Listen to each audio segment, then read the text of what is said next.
David had always been the son of privilege, growing up in the lap of luxury. His father, Charles, was an influential businessman with a sprawling empire, while his mother, Evelyn, was the perfect picture of grace and poise. From an early age, David had been taught that the world wasn't as kind as it seemed. He was often reminded of the truth that when wealth was involved, it was hard to trust anyone. People often had ulterior motives, and love was no exception. David had always been skeptical about relationships, but when he met Clara, everything changed. Clara was different, kind, warm, and intelligent. She didn't seem to care about the money or status David had, which was a breath of fresh air. They had met at a charity event, and David had been immediately struck by her genuine smile and down-to-earth personality. She didn't want anything from him. At least, that's what he thought. As their relationship blossomed, David's doubts began to creep in. He loved Clara deeply, and yet the warning signs from his father echoed in his mind. Charles had never trusted easily and often reminded David that money could change people, and not always for the better. But David had dismissed his father's concerns, convinced that Clara was different. Still, the seed of doubt festered in his mind. He needed to know for sure. Was Clara truly in love with him, or was she just after his family's wealth? One night, after a quiet family dinner, David sat across from his father, unsure of how to bring up his concerns. Charles could always read him like an open book, so David decided to just ask.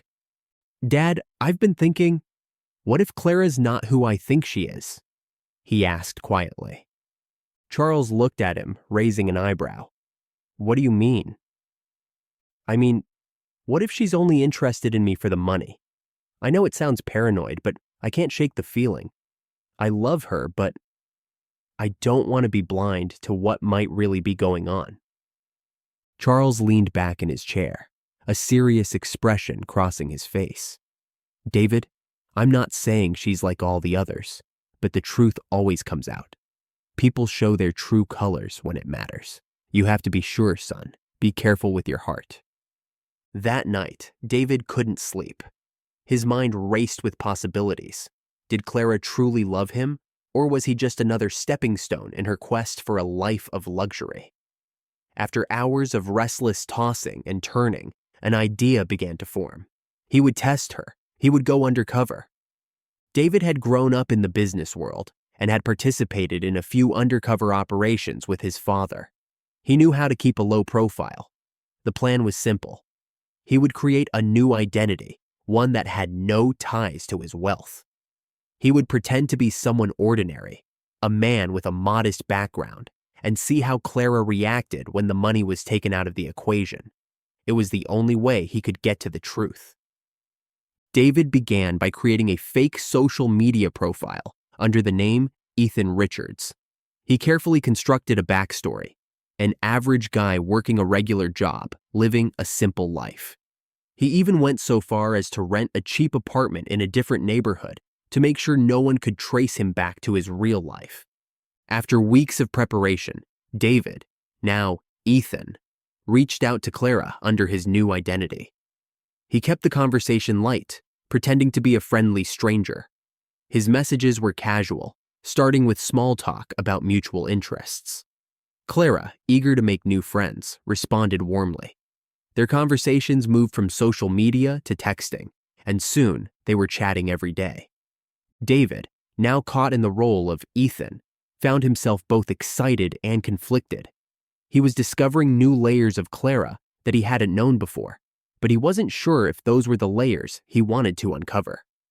He invited Clara to meet in person, under the guise of just a casual coffee date. He was nervous, but determined to see it through. The meeting took place at a small cafe on the edge of town. Clara arrived, her eyes lighting up when she saw Ethan waiting for her. She greeted him with a smile, and David felt a pang of guilt. "Ethan, it's so nice to finally meet you in person," Clara said, her voice soft but sincere. David, keeping his emotions in check, returned the smile. "Likewise. I'm glad we could meet. You've got a busy schedule, so I really appreciate you making the time." They sat down, and the conversation flowed naturally. Clara was still as charming as he remembered, and the more they talked, the more David realized how easy it was to talk to her. She was warm, funny, and genuinely interested in his life. There were no mentions of expensive brands or vacations to exotic locations. She was just a woman who loved the simple things. But David had to remind himself, this wasn't Clara. This was the woman who thought he was someone else. He needed to remain detached. As the conversation continued, Clara seemed more relaxed. She spoke about her family, her childhood, and even some of her dreams for the future. David began to notice that her words didn't sound rehearsed. She wasn't trying to impress him with talk of wealth or status. There was something deeper, something genuine. But then the tone shifted. Clara grew a little more distant, her eyes darting around the room as if she was looking for something, or someone. "Ethan, I have to admit, there's something I've been thinking about lately," Clara said, her voice dropping to a whisper. David leaned in, sensing a change. "What's that?" "I've been talking to someone else," she continued, her eyes not meeting his. "Someone who's more like what I've always dreamed of. He's wealthy, powerful, and he's been pursuing me for a while. I didn't want to admit it, but I think you deserve to know." David's heart skipped a beat. He felt his grip tighten on the coffee cup, but he forced himself to stay calm. "And how does that make you feel?" he asked, keeping his voice steady. Clara's expression softened. "I don't know, Ethan. I've been torn. But the reality is, he offers me everything I've ever wanted, and I don't think I can ignore that." David's mind raced. Was this the moment he had been waiting for? Was Clara about to expose her true colors?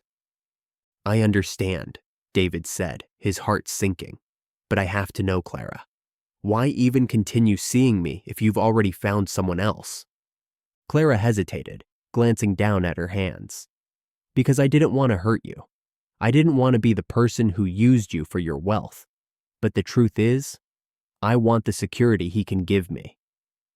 David felt like the world had come crashing down around him. The woman he thought he knew, the woman he had trusted with his heart, had been using him from the very beginning. And what's worse, she had been playing him all along. But Clara wasn't done. As David stood to leave, feeling a mix of anger and betrayal, Clara reached out to stop him.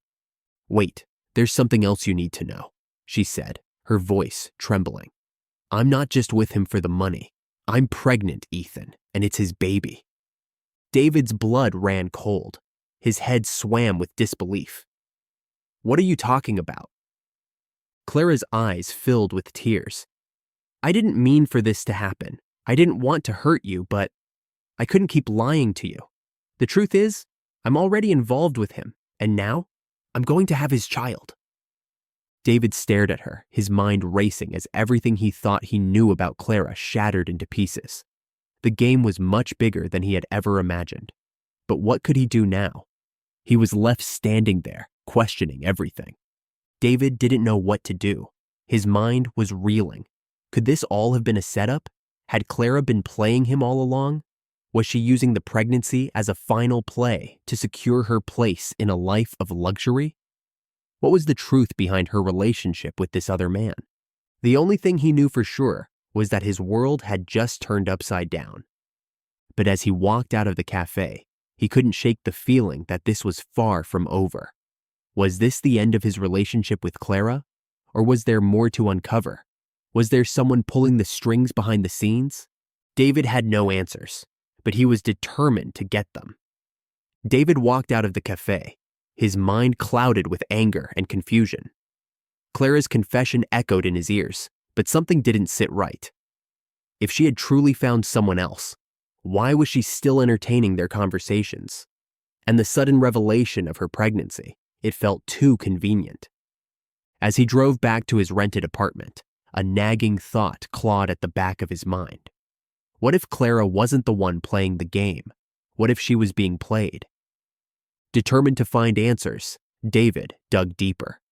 Using his connections, he He ran a background check on the mysterious wealthy man Clara claimed to be involved with. The name that surfaced made his blood run cold. Nicholas Blackwell, a name synonymous with power, corruption, and calculated deceit. Blackwell was a known businessman with a history of manipulating women into schemes that benefited him. He was ruthless in his pursuits, especially when it came to controlling people. But what was he doing with Clara? David needed more information. He arranged for a private investigator to follow Clara. If she was tangled in something sinister, he needed to know. A few nights later, his investigator called with urgent news. David, you were right to be suspicious. Clara isn't just involved with Nicholas. She's trapped. I've got pictures of them together, but she doesn't look happy. She looks scared. David clenched his jaw. He wasn't expecting that. He had thought Clara was merely another gold digger, but fear in her eyes told a different story. Was she being blackmailed? Threatened? His heart pounded as he listened further. There's more, the investigator continued. Nicholas has been monitoring you too. You're not just testing Clara, David. You're part of a much bigger game. David's breath caught in his throat. If Nicholas was keeping tabs on him, that meant his fake identity was compromised. The whole undercover plan might have backfired. Then a message popped up on his phone. Unknown. Number. You should have stayed in your world, David. Now you've stepped into mine. David's stomach twisted. This wasn't just about Clara anymore. This was war. David's hands tightened around his phone as he read the message again. His heart pounded. Someone was watching him. But who? Nicholas? Someone else? Before he could react, his apartment lights flickered. Then, darkness. A chill ran down his spine. His instincts kicked in. He grabbed his phone and turned on the flashlight, scanning the room. Nothing seemed out of place, until he noticed his front door. It was unlocked. He was sure he had locked it. David crept forward, every nerve in his body on high alert. Just as he reached for the doorknob, his phone buzzed again. Unknown. Number. You're already too deep. Walk away, or you won't make it out. A shadow moved outside his window. David spun around just in time to see a figure disappearing into the night. His blood ran cold. Someone had been inside. His investigation wasn't just uncovering Clara's secrets anymore. It had put a target on his back. And the worst part? He had no idea how deep this conspiracy went. As he dialed his private investigator's number, the call went straight to voicemail. Then another message popped up. Unknown number. He can't help you anymore. David's stomach dropped. His worst fears were coming true. This wasn't just a test anymore. This was survival. The deeper David digs, the deadlier the game becomes. Who is really pulling the strings? Can he outmaneuver Nicholas Blackwell, or has he already fallen into a trap he can't escape? What do you think will happen next? Drop your theories in the comments, and stay tuned for the next shocking twist.